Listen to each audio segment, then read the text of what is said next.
from Wappingers Falls. It's the 4th annual Dutchess County Airport Open House. Hi everyone, I'm Charlie Carnaccio along with Donna Ryer, and we bring you the Dutchess County Airport Open House.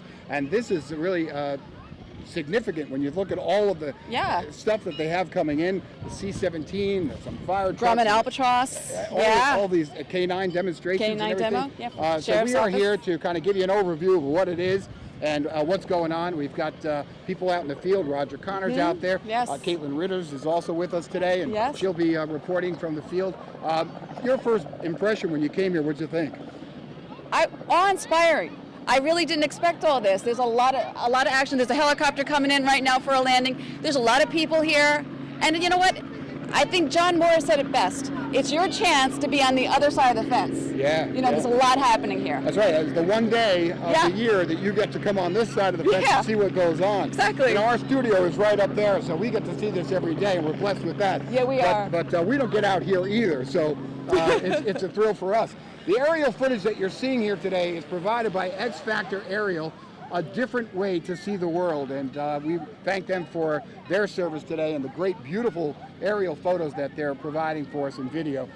Clear, beautiful, crisp, and giving us a vantage point that we normally wouldn't see anywhere else. A bird's eye view. That's right, yeah, bird's eye view is correct. All right, Roger Connor is with this big C-17. Yes, so let's throw it over to Roger. Roger, what do you got? We are aboard a C-17 cargo plane, and I'm with Captain James Kartika. And tell us a little bit about this thing. Right now we're in the belly of this beast, aren't we? Yeah, we're in the cargo bay. It's where we call all of our cargo packs, troops. It's also aeromedical. We can do medical evacuations in an emergency or crisis. And we do a lot of support for anywhere around the world. What size is this plane? In comparison to, say, how many school buses could I put in here? You could probably fit about 6 school buses in here, about 5 Black Hawk helicopters. This will haul just about 150, 160 troops with all their gear. Where does this plane usually travel to and from? We'll travel all over the world. It's a worldwide aircraft. It's owned by a lot of other countries around the world too. So we'll go wherever the need is. What are some of the commonly asked questions that folks will bring to you while you're doing a show like this? We get all kinds of random questions. What we haul, what we do, how many engines, where have we been, what's your favorite location? When you're sitting up front in the cockpit and you're doing a tour, it's what's this button, what's that button? So usually the kids are the best because they have the biggest smiles on their face. Very good. So there's a reward for you guys to have an opportunity like this to show folks what you're doing. Oh yeah, it's especially being so close, Orange County, Dutchess County. It's a way for us to give back to the community, let them know, hey, there is a military presence that's local. We support the community, we support the state, we support the country as a whole, and whatever worldwide asset. So it's good to see civilians know where their tax money goes, especially locally. Very good. Well, thank you, Captain. I appreciate your time. You're very welcome. Take care. That's the C-17 cargo plane. Now we're going to head over to Caitlin Ritters, who's at the car show. Take it away, Caitlin.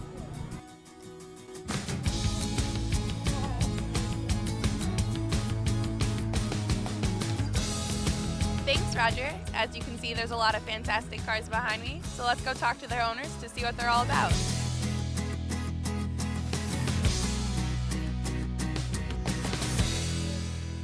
So how long did it take you to get this car the way you wanted it now? Right now it took about a year.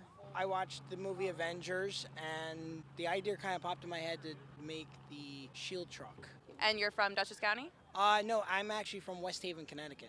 Oh wow, so a long drive, but worth it? Yeah, well worth it. The car is it's a 440 cubic inch motor and has 2 750 Edelbrock carburetors, and it's roughly 500 horsepower.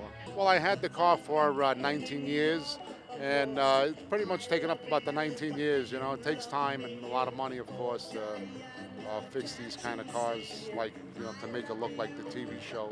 And when did you get this drag racer? When I was 4 years old. And did you design it all by yourself? No, I didn't. It came with the colors, and me and my dad put the decals on. And did you ever want to change the color, or is it perfect just the way it is? Perfect just the way it is because I named it because of the colors. Her name is Holly because the colors remind me of when Halloween comes.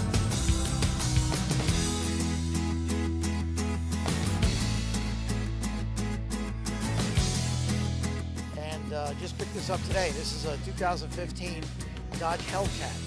It's a very rare car. They start production on them. It's 707 horsepower. The first car to break 11 seconds quarter mile factory, and it's also 2.8 seconds 0 to 60. Wow. And it's a really cool car. We just picked it up, and all I did was drive it onto the trailer and over to here so far. Do you have any big plans for it yet, or are you still thinking? No. I mean, it's a cool car. I have it for a while. I buy and sell classic cars like this, and it'll be for sale.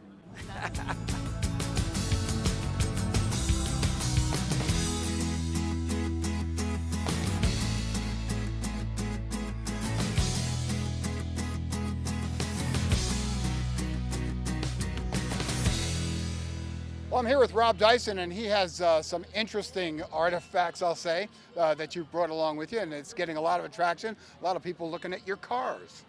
Well, they're cars that are, they come from the Indianapolis Speedway, so that makes them a little bit unique. And also the timing of it.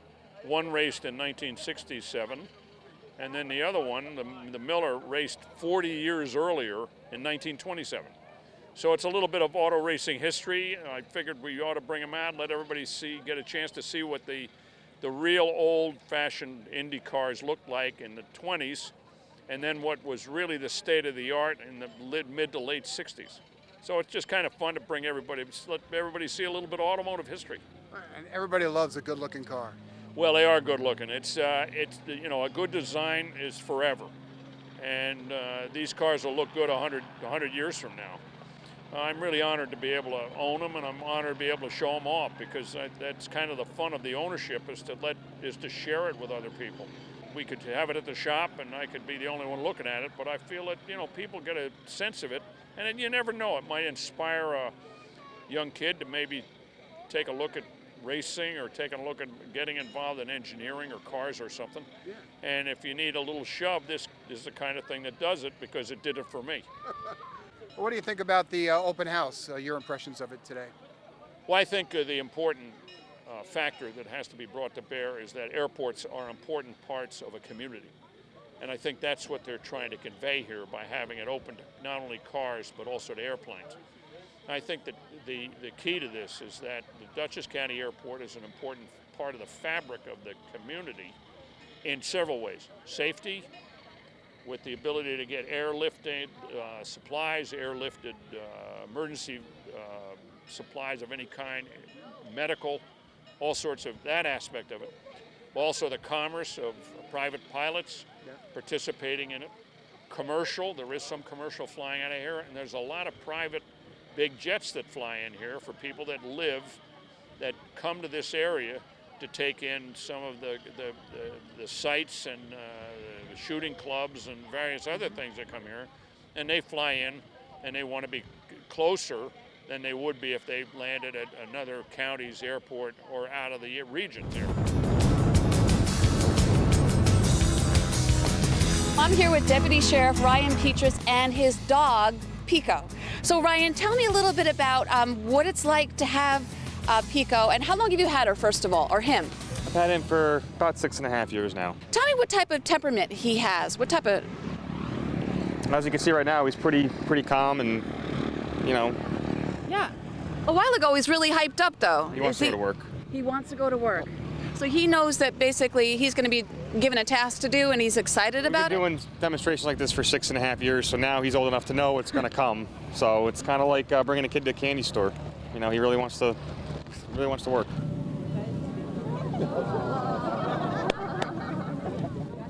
And what's going to be happening today? We're going to put on a little demonstration for the crowd behind us so they can see a little bit of a taste of what we do as police canine handlers.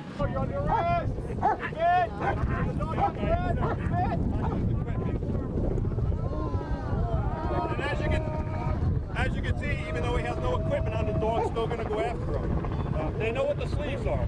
We have to train all the time so that we don't have equipment on, and this is one of the safe ways that we can do that.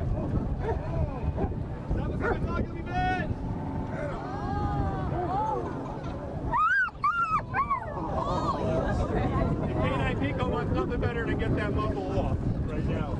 How important are dogs, our canine companions? How important are they? They're very important. Extremely important, actually.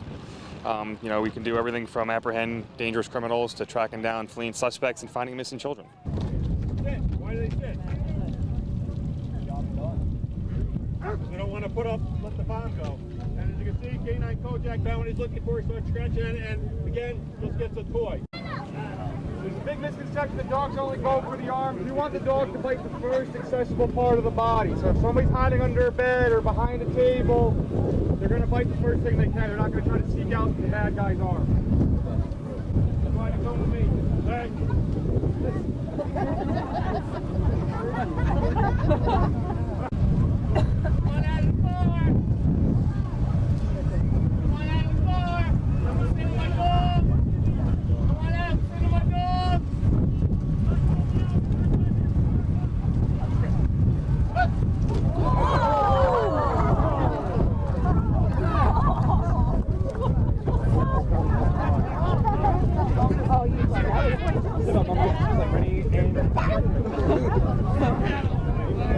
Why is it important to let the public know what you guys do?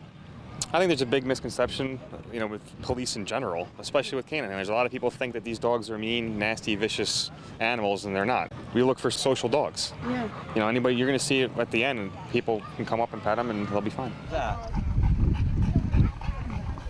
I'm used to dogs because I have two. You do? And a cat. You heard it from Deputy Sheriff Ryan Peaches. They're lovable, but don't mess with them.